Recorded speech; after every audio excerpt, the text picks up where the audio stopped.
Dear God, why do I even bother with this fucking show anymore? Just like why did I even bother doing NXT beforehand?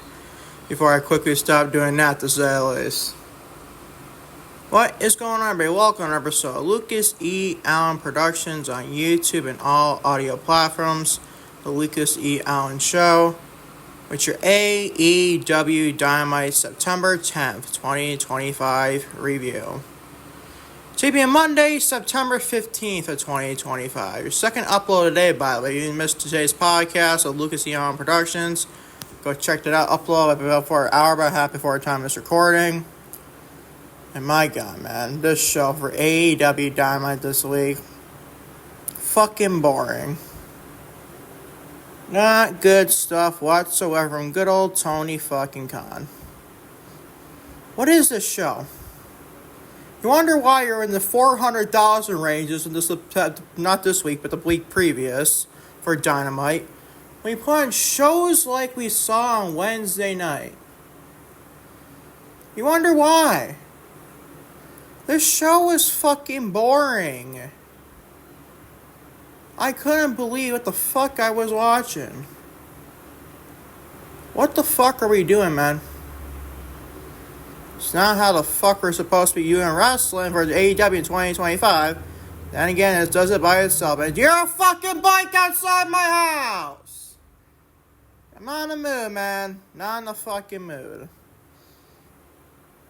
But seriously, this show fucking sucks. This overall show, great. You'd be a good old fashioned AEW Dynamite great for this year, to say the least. Alright, we're getting into it. Before that, follow me on social media, Twitter, Instagram, TikTok, and Facebook, Lucas E. Allen. Watch on YouTube, hit the like button today's podcast. Hit the subscribe button if you haven't done so already. Turn the bell for all post notifications. Leave us an upload on YouTube. Also, leave a comment what you think of AEW Dynamite for September 10th of 2025. If you're watching on Spotify, hit me a 5-star rating. Also, comment what you think of AEW Dynamite September 10th of 2025. Should we get right into your show, man? Shall get right into your show. Because Hangman Adam Page, reigning defending AEW World Champion, defeats Josh Alexander to start the show in a grudge match, and after the match, Kyle Fletcher, the reigning defending AEW TNT Champion, challenges Hangman to an AEW World Championship match at All Out. Eventually, Hangman accepted like the good old babyface himself that Hangman Page does.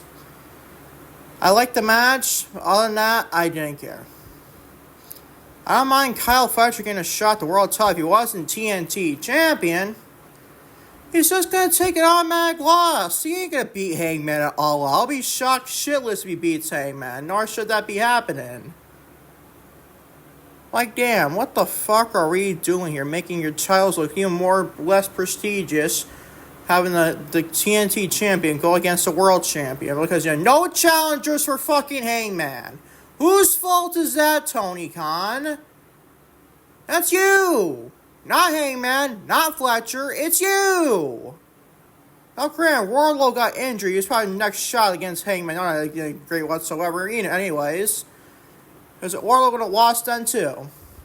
And then what are you going to do at Wardlow? Then what? Stuck him right behind Don Callis family. Bullshit, I know. We're going to discuss that. Also, this thing that made me shake my fucking head is Mercedes Moné fan myself. Not that it's her fault whatsoever, it's Toni Khan himself. Not one of the people think Mercedes is creative control or not. Don't care, to say the least. Riho and Alex Windsor defeat Emi Sakura and Mercedes Moné, my girl. My God, bro, what the fuck are we doing here? They were having Riho tap out Emi Sakura and Alex Windsor tapped out Mercedes Moné again. What the fuck are we doing with Mercedes, bro? What are we doing? What the fuck are we doing here, Toni Khan? I knew Riho was going to get the win here, but you didn't have to make your basically do his tag match in general. What was the point of this? You wonder why your ratings are in the 400K. Not because it's Mercedes' fault, or anything else in this match's fault. It's Toni Khan's fault. Oh, but Mercedes has creative control. She can use her creative control and get this bullshit over with. If you hear one more word about creative control, I'm gonna murder my mind just like fucking politics. Hear one more fucking word about that too, I'm gonna bring my head to a fucking wall. It's fucking ridiculous, man. Creative control, I'm tired of that fucking words. I'm tired of fucking politics. You name it, bro. Hate the word politics. This stuff that happened recently. I'm not getting into that whatsoever, though, shall we not? Before I get cancelled. We're going to discuss that tag match. Ram tag match. You know, love Mercedes. Always great to see her, but my God, you and I can't even care for it myself. As Mercedes, Monday fanatic myself. No. After a hype promo, Stokely Hathaway questioned why anyone thought FTR versus Christian Cage and Colt man himself, Adam Copeland, not going to do the over-exaggerated Colt name because I don't feel like doing that today, would be a dream match instead of a demolition by the better team. Dax Harwood tried to talk, but the crowd was too loud for him to speak. He and Cash Wheeler got into the face of multiple fans, then knocked down a cameraman, starting a brawl with the crew. That was not a bad segment, honestly. I kind of liked this segment quite a bit. I'm not gonna be honest. I'm being honest, like I said. Pretty fun segment there, honestly. I like the fact that FTR is actually threatening to go after fucking fans in their crowd. Actually, it sounds freaking great, honestly. Because, you know, Dax Harwood is always obviously not the greatest guy, but like, social media, honestly. He likes to slam podcasters like me. I mean, not that he just slam me at all. He just slammed other podcasters or takes on AEW. We're discussing that. This is a Ricochet defeats Shelton Benjamin. Boring. You know, I love both guys, especially Shelton. On a timeless Toni Storm, reigning defend AEW Women's World Champion, defeats Skye Blue in a Philly street fight. People for some reason not like this match. I actually was quite entertained. I ain't gonna lie. I was really entertained. Timeless Toni Storm was one of my favorites in women's wrestling. We'll discuss that. I'll discuss the main event. Your good old-fashioned 8-man, $500,000 10-man tag. Fucking lovely, Tony Khan. Good old Tony Khan special, man. And good old AEW Dynamite. The Young Bucks and the Death Riders defeat the Opps and Brodido in the main event to win $500,000. And after the match, Daniel Garcia joins the Death Riders as him and the rest of the Death Riders attack Darby Allin. I actually don't mind Daniel Garcia being in a Death Riders. It might be an unpopular take, though. Did I need to see a 10-man tag to get to this point? Fuck no! But I didn't need a 10-man tag whatsoever. That's a different story for another day.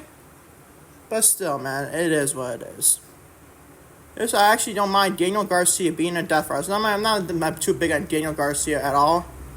But still, man, I kind of like the fact that he's with the Death Riders, maybe build some more decent, like, charisma. I think he's not a charisma guy whatsoever. But then again, Death Riders complete fucking nausea on television, though, but whatever, man.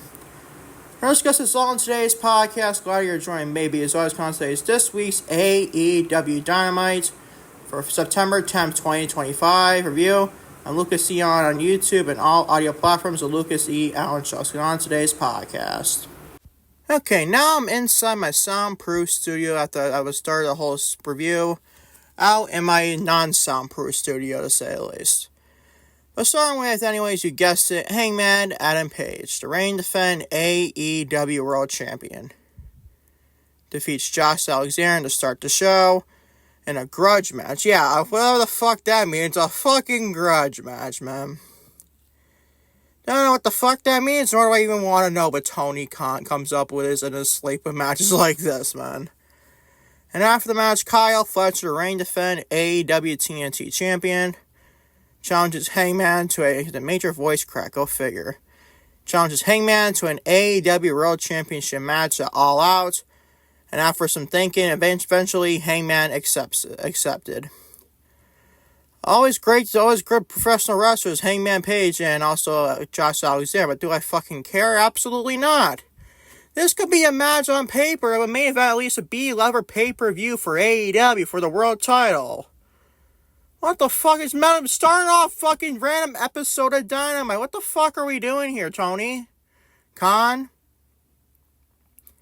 Like, what the fuck are we doing? What are we doing with matches like this, bro? This is where AEW were the best wrestle, brother. Ooh, I'm tired of that fucking name. I'm tired of those fucking words, too. AEW are the best wrestle. It's like WCW where the big boys play. Fucking ridiculous, bro. But I'll be honest, I don't like Kyle Fletcher challenging Hangman yet. He is I've been mind if he was not a champion right now in AEW, but he's the TNT champion. So gentleman on my desk. You get the point. But seriously, bro, he's the TNT champion. Why can't you worry about the TNT title right now, Tony Khan?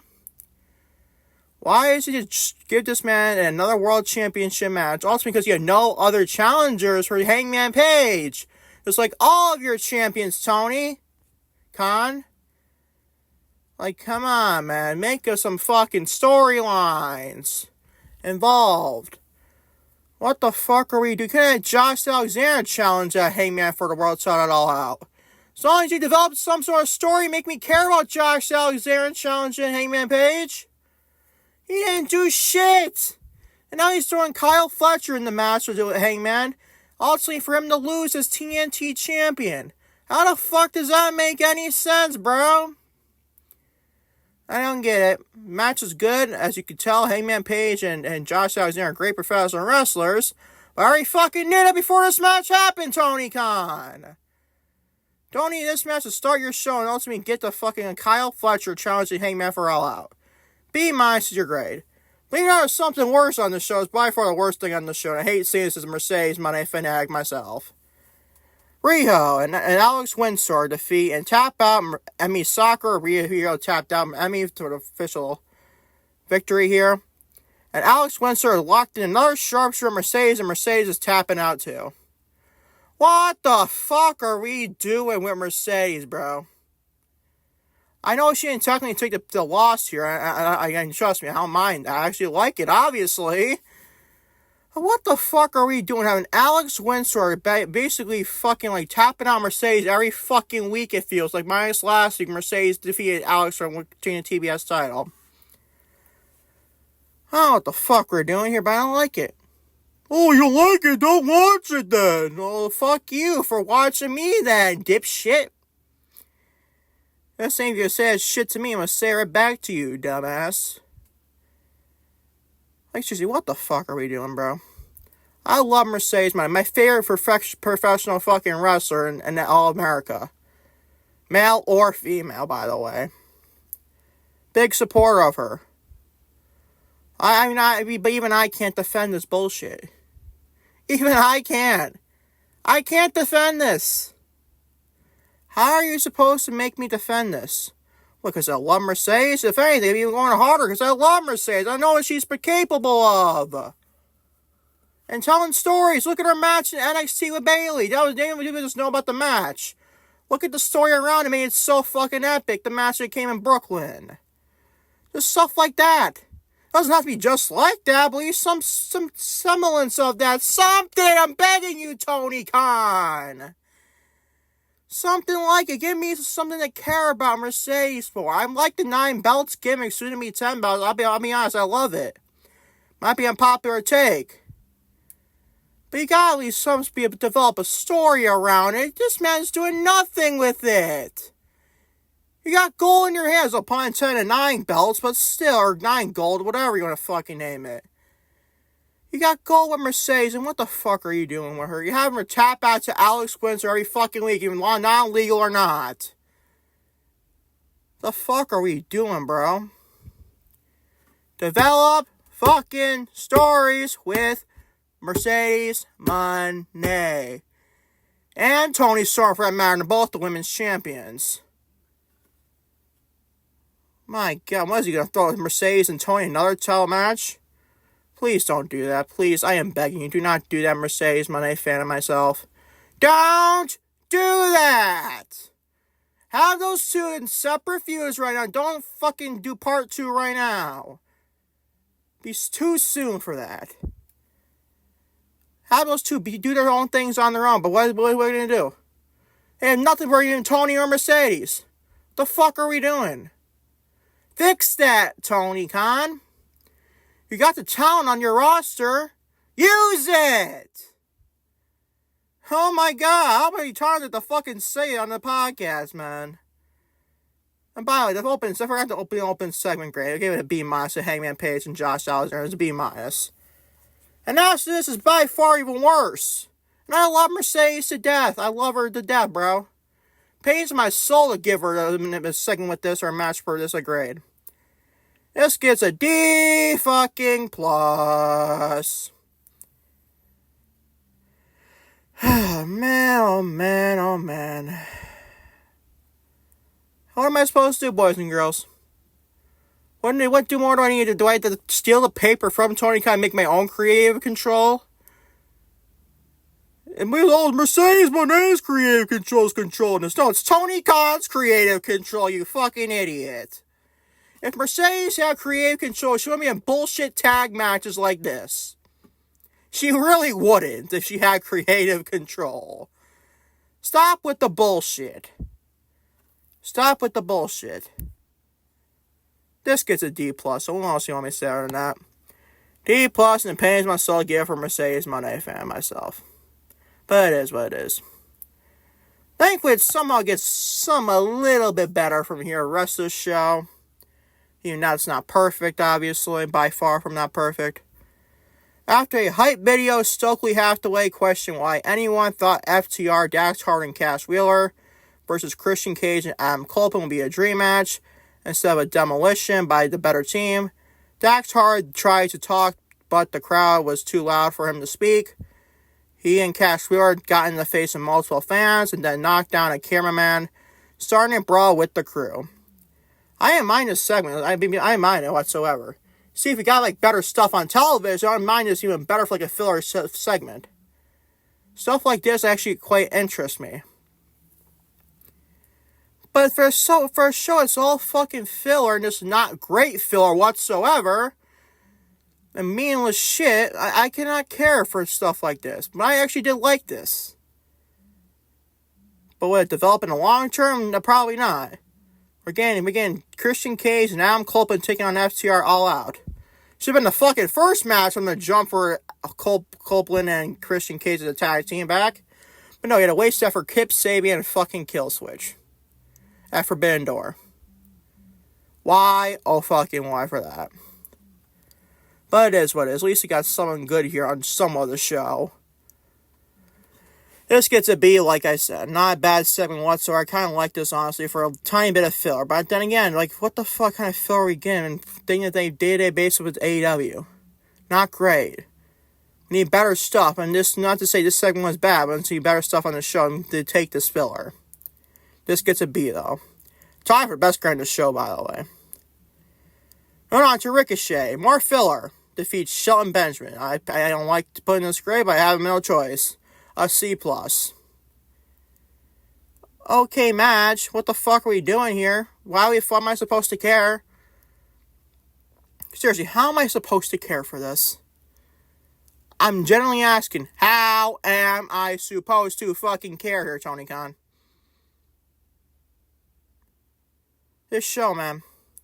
How was an AEW good old sicko supposed to, how are you all defending this? Why and how is my question. Why and how is literally my question. What is there to defend on the show? Other than two things, but you gotta get the other one in a minute. But dude, I like Ricochet. I love Shelton Benjamin. More underrated professional wrestler in the 21st century is Shelton Benjamin. And I stand by that comment. But I couldn't care for this. I couldn't. I literally couldn't, bro. Question is, how can you not blame me? Just get to C+. C+ is your grade, right in the middle. You don't want to be that. Also, don't be an F range or a D range, you get the point, but still. Moving on to Toni Storm, the reigning defend AEW Women's World Champion. Defeats Skye, Blue in a Philly street fight. But some people do not like this match for some stranger. I actually quite liked it, honestly. Also tied the best grade of the show to be. I gotta be honest. Well, there's weird stuff in this match. Like after the match with Tekla and Penelope Ford attacking Toni Storm, I could have done without that shit. It's about a grade, it's a little bit lower than that, but I originally put it a B plus. Been officially best thing on the show, but still. Toni's freaking great. We all love Toni Storm. One of the better gimmicks in all women's wrestling history, honestly. I'll put it right up there. If not number 1 or 2, between that and Naomi's perceived caution gimmick. That's what I feel. Especially in the last 2 years, too. Probably the only 2 characters I cared about in women's wrestling with that. It's Naomi perceived caution gimmick and also Toni Storm. And the Glamour Mariah May / Blake Monroe, too. I love that gimmick, too. Well, let me do, man. This is a very good match. I gotta be honest. Skye Blue was very great. Very good, decent in this match. I like this being a Philly street fight, though. I really like it. But I wish they fought in the street, make it officially a street fight. That's a different story for now. They can ram out down in WWE. WWE? What the fuck was that for me, man? I can ram out that stuff in WWE for. It ain't gonna change. It'd still be called a street fight like John Cena and Cody Rhodes at SummerSlam. In AEW with Timeless Toni Storm and Skye Blue. I can scream it all by if I feel like discuss about why is this called a street fight if not fighting the fucking street. Why didn't you make a no disqualification, no DQ match? That's all you could have done. I get it. It looks sort of like a semi-street fight with tables involved. But you see tables on a day-to-day basis in no disqualification matches, though. But I'm just ranting for the sake of rant here, honestly. I'm in the mood to rant. But this gets a beat. It's still a very good match. I love Toni Storm. She is freaking great. And Skye Blue is getting better and better. I could have done an aftermatch with Tekla and Penelope Ford attacking Toni Storm. I didn't care for that. I don't even care for Fatal 4-Way at all with Tony's, Jamie Hayter, Tekla, and Chris Dallin. I honestly wish Chris Dallin wins that. Between her or Jamie Hayter, I want one of those 2 to win. Toni Storm does not need a title right now. And plus, Mercedes is not losing that title anytime soon. I don't want to see Mercedes and Toni Part 2 this soon already. We don't need that. You say the earliest All Out in London next year. It's the earliest. And I might be being generous. But whatever, man. I would honestly wish Chris Dallin wins this match. Maybe she then joins the Death Riders. What I care about Chris Dallin and the Death Riders? Absolutely not. I don't know if I like that at all. But they're teasing. They culminate with Daniel Garcia later in the show, and we'll discuss that in a minute. Well, ain't fun with that to say. Let's get my AEW All Out predictions, also WrestlePalooza predictions this Friday on YouTube and all Spotify and any audio platform. But this gets a beat with Toni Storm and Skye Blue in a Philly street fight. It was a very good match for sure. Move on to more 8-man, 10-man tag to end your show. $500,000 to end your show in your main event. Good old-fashioned Tony Khan special, boys and girls. The Young Bucks, Nat and Nick Jackson in the Death Riders defeat the Opps and Brodido in the main event to win $500,000. And after the match, Daniel Garcia joins the Death Riders as him and the rest of the Death Riders attack Darby Allin to end the show. A big fat fucking C. Listen, this C-grade has nothing to do with Daniel Garcia joining the Death Riders. I kind of like that, honestly. What was Daniel Garcia doing? He was barely even on television. He was a TNT champion. So I don't mind it being a Death Riders. It used to be more of a decent, better promo. Hopefully, knock on wood. At least some better charisma. He's a charisma vacuum cleaner, literally. Like, clearly, I'm not the biggest fan of Garcia at all. I don't see what the IWC, the idiot wrestling community, sees in Daniel Garcia, but it is what it is, I guess. I didn't mind him being in a Death Riders. I don't mind whatsoever, honestly. He can develop, like I said, better charisma, but then again, Death Riders are a complete opposite of charisma shit. It's a complete fucking weird shit. You can know about that, obviously. But whatever, man. Death Riders need something. We're going to add Chris Statlander, maybe potentially be the AEW Women's World Champion. We ain't find out with that. Should be interesting with that to say at least, but still. This gets a big fat C only because there's a 10-man tag. I don't give a flying fuck $500,000 match. We have another one on Collision this week, too. Last week, sorry. Like, seriously, the Collision after the Dynamite had fucking another 10-woman tag for $500,000. What the fuck are we doing with this, man? How am I supposed to care when the $500,000 doesn't even impact me? Why should I care? And me being the audience. Like, what the fuck are we doing, bro? I don't mind Garcia being a death as I said all the podcast long. But we didn't even have a 10-man tag. I don't give a flying fuck match to get to that point.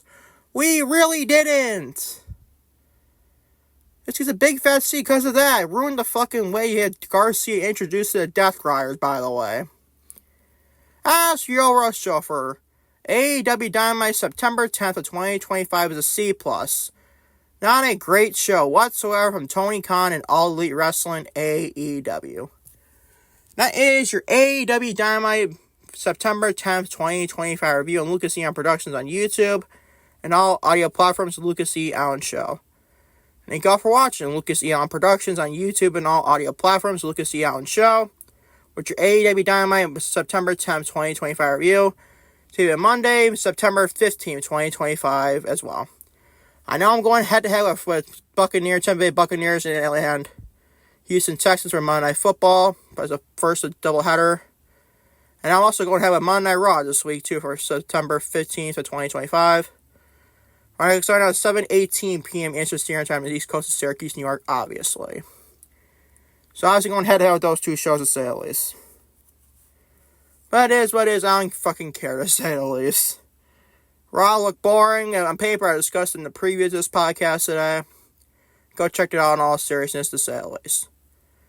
And peace and love, everybody. I am out. Love you all big time, to say the least. And also, forget. Tomorrow, and hope maybe even tonight, honestly. Probably not tonight, but maybe tonight. I don't know.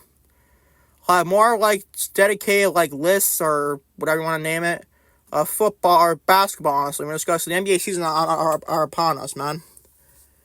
So we're going to discuss more NBA, positions like point guard, shooting guard, small forward, power forward, and centers. I have a list of start with the point guards, the top 30 in the basketball right now for point guards, and start with that probably tomorrow or tonight, to say the least.